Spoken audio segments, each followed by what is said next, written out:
So let's take up this question 32 from conceptual physics, linear motion. The question states, show that the acceleration of a hamster is 5 meters per second square when it increases its velocity from rest to 10 meters per second in 2 seconds. Now, the first thing is that in numerical problem solving in physics, you have to be able to visualize the situation, okay? And you can do it in many ways. You can think about a hamster running. So how does it increase its speed, how the hamster runs, and what information gets plugged in there that tells you what is it that the question is asking you to solve. My preferred way, of course, is to make a sketch. So I'll say that, okay, let me write down the information. I don't know how to draw a hamster. I'll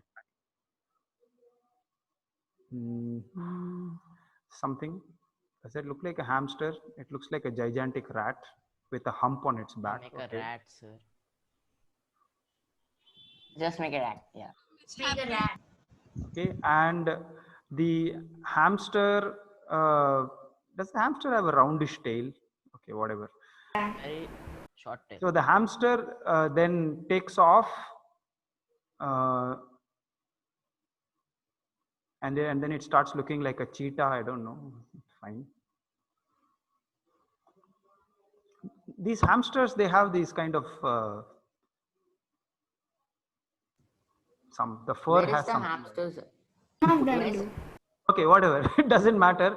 So my artistic abilities are not to be looked at. But why you need to do something like that is to be able to visualize. Okay, get used to the idea of visualizing the situation. What does the whole thing look like?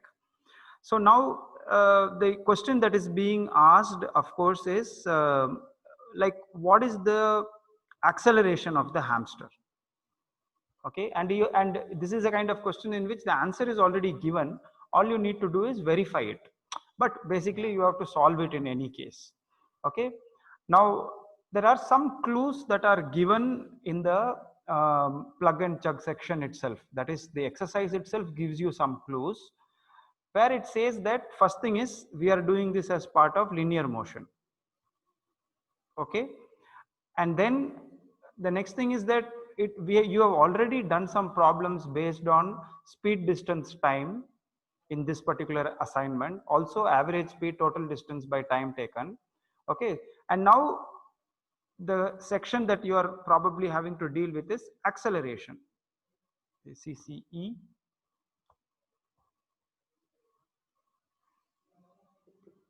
Okay, so just to get a sense of like which part of the chapter that you are trying to answer these questions from.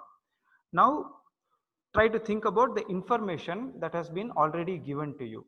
So it says acceleration is equal to 5 meters per second square.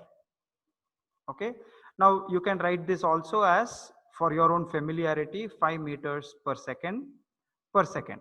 So that is the acceleration of the hamster. Then it says the final velocity of the hamster, okay, from rest to 10 meters per second. Okay, so final velocity, it is given as 10 meters per second. Initial velocity, okay, from rest. So what is the initial velocity's value? Zero. Okay, so that is the point. Okay, rest, that is the key word. Wherever you see the word from rest, that means the initial velocity was 0 meters per second. Sometimes it can also be the opposite. It can say the hamster came to rest in 10 seconds. What was its deacceleration? Something like that can also be asked. That means the final velocity is 0 meters per second. Okay, and then there is a time given, that is 2 seconds. Okay, so now what you have to do is you have been asked to verify whether the acceleration is actually 5 meters per second per second. Okay, so you started off with 0 meters per second, you ended up at, sorry, 10 meters per second, and the whole thing took a time period of 2 seconds.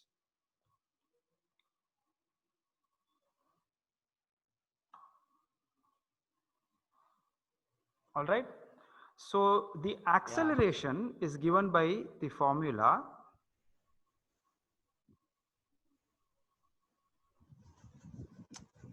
delta V by delta T, if you like, according to the textbook.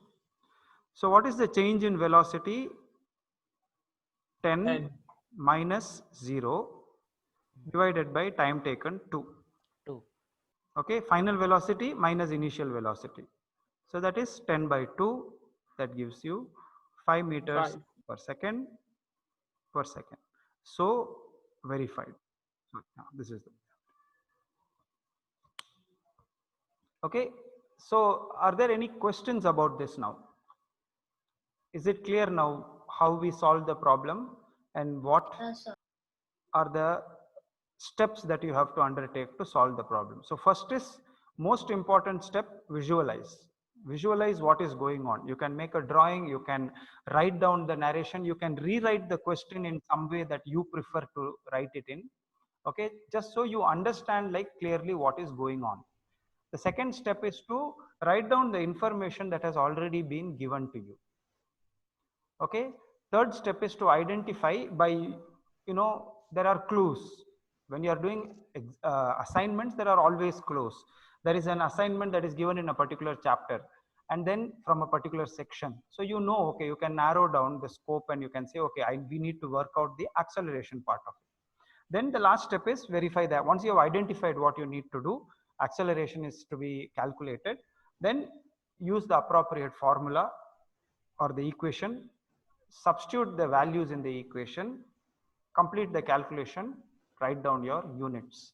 So that way you will be able to complete the problem. So 5 meters per second, I'm writing it as 5 meters per second square, and that confirms our value. So Sir, yeah. Sir, how can you use 10 meters per second there? You have to take a distance, right? That's not a distance. No, the acceleration is change of velocity. Formulas, change of velocity by time. We are not talking about distance. We're talking about acceleration.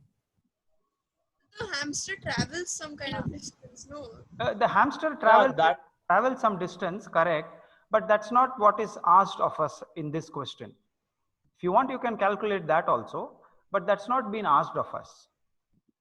We will do that a little bit later. Yeah. Right? Yeah, no. So that is why I insist that you read the question again and again, so it's absolutely clear to you what it is that they are asking. And until it becomes clear, keep reading the question again and again. You may say that, I've read it some 20 times, I still don't get it. What's the point of reading it again? You do not know. The penny will drop. At some point of time, the penny will drop. But until you understand what the question is asking, how can you proceed to solve it? That also does not make sense. You can't answer a question that you don't understand, right?